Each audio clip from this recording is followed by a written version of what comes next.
செங்கடல்ல பயணம் செய்யற சரக்கு கப்பல்கள் மேல ஹவாத அமைப்பு குண்டு போட்டு மூழ்கடிக்கிறாங்க. இதனால இந்தியாவில நம்ம அன்றாடம் பயன்படுத்தும் அரிசி, டீசல்னு அத்தியாவசிய பொருட்களோட விலை ஏறுதுன்னு சொன்னா உங்களால நம்ப முடியுதா? செங்கடல்ல சரக்கு கப்பல் மேல இந்த அமைப்பு ஏன் குண்டு போடுறாங்க? அதை தடுக்க மற்ற நாடுகள் என்ன பண்றாங்க? குண்டு போடுறாங்கன்னு தெரிஞ்சும் அதே வழியா கப்பல்கள் போக காரணம் என்ன? சில கப்பல்கள் ஆப்பிரிக்காவை சுத்திட்டு போறாங்க, அதனால அவங்களுக்கு எந்த அளவு வருமான இழப்பு ஏற்படுது? இது எல்லாமே ஒட்டுமொத்தமா இந்திய மக்களோட பொருளாதாரத்தை எப்படி பாதிக்குது? இதையெல்லாம் தான் இந்த வீடியோல நம்ம பார்க்க போறோம்.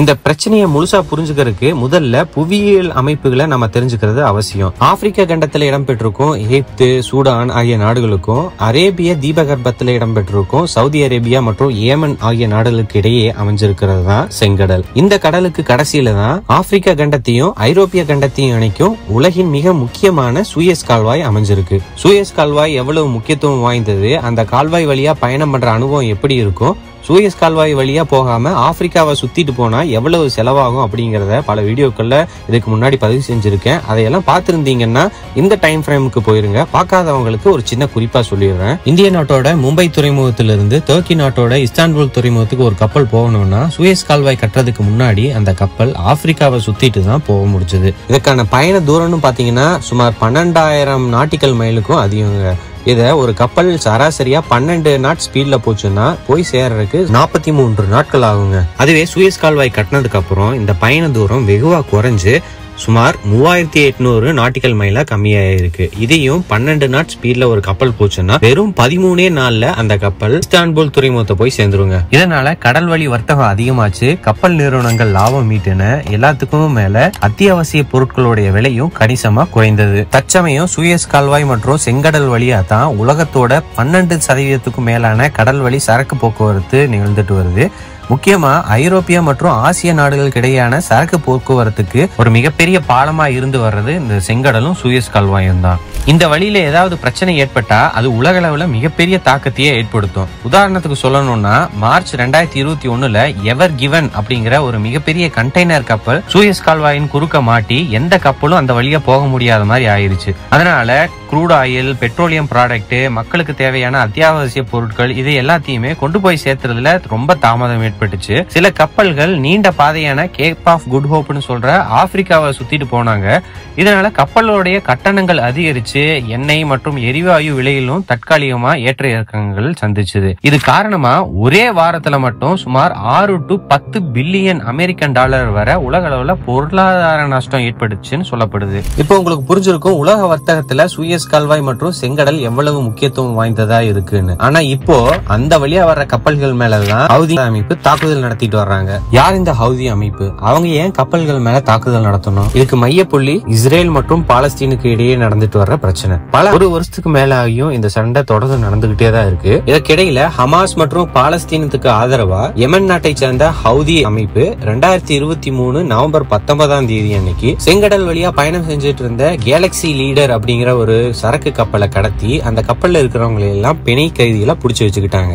அதோடு இல்லாம இஸ்ரேல் போர் நிறுத்தத்தில் ஈடுபடும் வர செங்கடல் வழியா போற எல்லா சரக்கு கப்பல்கள் மீதும் தாக்குதல் நடத்தப்படும் அப்படின்னு அறிவிச்சாங்க. இதை தொடர்ந்து நவம்பர் மற்றும் டிசம்பர் மாதங்கள்ல மட்டும் சுமார் 15க்கும் மேற்பட்ட சரக்கு கப்பல்களை இந்த ஹவுதி அமைப்பு தாக்கியிருக்காங்க. இந்த தொடர் தாக்குதலுக்கு முற்றுப்புள்ளி வைக்கும் பொருட்டு செங்கடல் வழியா பயணிக்கும் சரக்கு கப்பல்களை பாதுகாப்பு உறுதி செய்யும் பொருட்டும் 20க்கும் மேற்பட்ட நாடுகள் இணைந்து ஆபரேஷன் ப்ராஸ்பரிட்டி கார்டியன் அப்படிங்கிற ஒரு திட்டத்தை உருவாக்குனாங்க. இதன் மூலமா ஜனவரி 12, 2024ஆம் தேதியிலிருந்து அமெரிக்கா மற்றும் பிரிட்டன் போர் விமானங்கள் மற்றும் போர் கப்பல்கள் யெமனோட ஹவுதி கட்டுப்பாட்டில் இருக்கும் பல்வேறு இடங்கள் மீது தாக்குதலை ஆரம்பிச்சாங்க. சில ஆயுத கிடங்குகள் மற்றும் கட்டுப்பாட்டு அறைகள் அழிக்கப்பட்டதா கூறப்பட்டாலும் இன்னைக்கு வரைக்கும் அந்த ஹவுதி அமைப்பை கட்டுப்படுத்தவே முடியலன்னு தான் சொல்லணும். ஏன்னா செங்கடல்ல தற்போது வரைக்கும் இந்த ஹவுதி அமைப்பு தொடர்ந்து சரக்கு கப்பல்கள் மேல தாக்குதல் நடத்திட்டு தான் வர்றாங்க.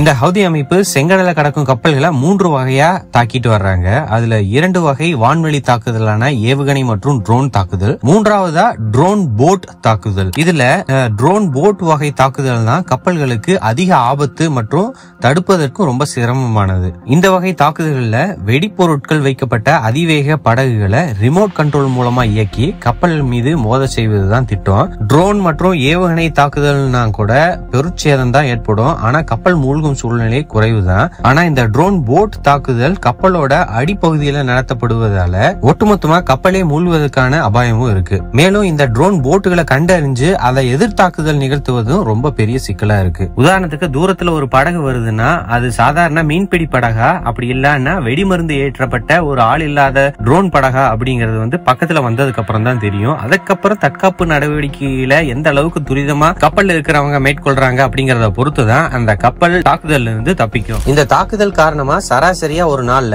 சூயஸ் கால்வாய் வழியா செங்கடல கடக்கும் கப்பல்களோட எண்ணிக்கை போன வருஷம் அக்டோபர்ல 80 அல்லது அதுக்கு மேல இருந்த நிலையில இந்த வருஷம் செப்டம்பர் மாசம் 29 குறைஞ்சிருக்கு. செங்கடல் வழியா மேற்கொள்ளப்படும் தினசரி வர்த்தக அளவின் சராசரியும் 4.89 மில்லியன் மெட்ரிக் டன்ல இருந்து 1.36 மில்லியன் மெட்ரிக் டன்னா குறைஞ்சிருக்கு. இது ஒரு வகையில ஹவுதி அமைப்புக்கு கிடைத்த வெற்றினா சொல்லலாம். ஏன்னா இந்த தாக்குதல் மூலமா ஒரு பயத்தை ஏற்படுத்தி உலகளாவிய வர்த்தக விநியோக சங்கிலின்னு சொல்ற சப்ளை செயினோட முக்கிய புள்ளியா இருக்கும் கடல் வழி போக்குவரத்துல ஒரு தாக்கத்தை ஏற்படுத்தி அதன் மூலம் இஸ்ரேல் மற்றும் அதற்கு ஆதரவு நாடுகளுக்கு அழுத்தம் கொடுக்கணும் அப்படிங்கறதுதான். இந்த செங்கடல் தாக்குதல்னால பல்வேறு கப்பல் நிறுவனங்கள் குறுக்கு வழியா பார்க்கப்படும் இந்த செங்கடலையே தவிர்த்துட்டு ஆப்பிரிக்க கண்டத்தை சுற்றி செல்லும் சுற்று வழியை தேர்ந்தெடுத்து செயல்பட்டு வர்றாங்க. இது சுமார் 6700 கடல் மைல் அளவு பயண தூரத்தையும் 15 நாட்களுக்கும் மேல பயண நேரத்தையும் எல்லாற்றுக்கும் மேலாக பயணத்துக்கான செலவையும் அதிகரிக்கும். இந்த பிரச்சனையை தொடங்கிய பின்பு சுமார் 90% கப்பல்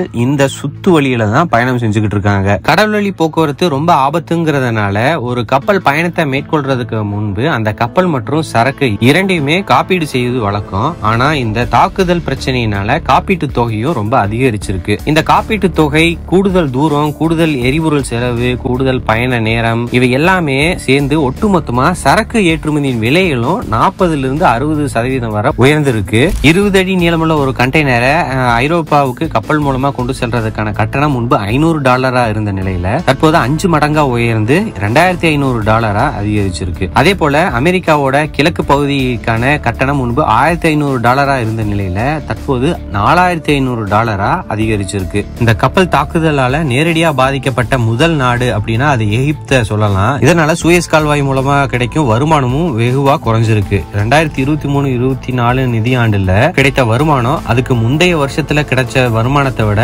5ல் 1 பகுதி தான் அப்படின்னு சொல்றாங்க. இதுவே நடப்பு நிதியாண்டுல இதை விட மோசமா இருக்கும் அப்படின்னு எதிர்பார்க்கப்படுது. செங்கடலை ஒட்டி இருக்கும் மற்ற நாடுகளான ஜிபூட்டி, சூடான், சவுதி அரேபியா போன்ற நாடுகளும் வெகுவா பாதிக்கப்பட்டிருக்கு. வெளிநாடுகளுடனான வணிகத்துல ஜிபூத்தி நாட்டுக்கு 30%, சூடான் நாட்டுக்கு 34% வருமான இழப்பு ஏற்பட்டிருக்கு. மத்திய கிழக்கு நாடுகள்ல மிக அதிக செங்கடலோர எல்லையை கொண்ட நாடு சவுதி அரேபியா. ஆனா இந்த ஹூத்தி பிரச்சனையினால கடந்த மார்ச் மாதம் அந்த நாட்டோட முக்கியமான துறைமுகங்களா கருதப்படும் ஜெட்டா துறைமுகத்துல 90% வரை வணிக போக்குவரத்து குறைஞ்சிருப்பதா தெரிவிச்சிருக்கு அந்த நாடு. அது மட்டும் இல்லாம ஜூலை மாசம் ஹவுதி தாக்குதல்ல 2 கப்பல்கள் மூழ்கிருச்சு. இதனால இனிமே செங்கடல் வழியா எண்ணெய் கப்பலை அனுப்ப போவது இல்லை அப்படின்னு திட்டவட்டமா சவுதி அரேபியா அறிவிச்சிருச்சு. இதை தவிர மத்திய கிழக்குல உள்ள கத்தார், ஓமன் போன்ற நாடுகளும் செங்கடலை பயன்படுத்த முடியாம பாதிக்கப்பட்டிருக்காங்க. செங்கடலை வர்த்தகத்துக்காக அதிக நம்பி இருக்கும் நாடுகள்ல இந்தியாவும் ஒண்ணு. எண்ணிக்கையில சொல்லணும்னா ஒட்டுமொத்த ஏற்றுமதியில 50%க்கும் இறக்குமதியில 30%க்கும் மேல செங்கடல் மற்றும் சூயஸ் கால்வாய் வழியா தான் இந்தியா வர்த்தகம் செஞ்சுட்டு இருக்கு.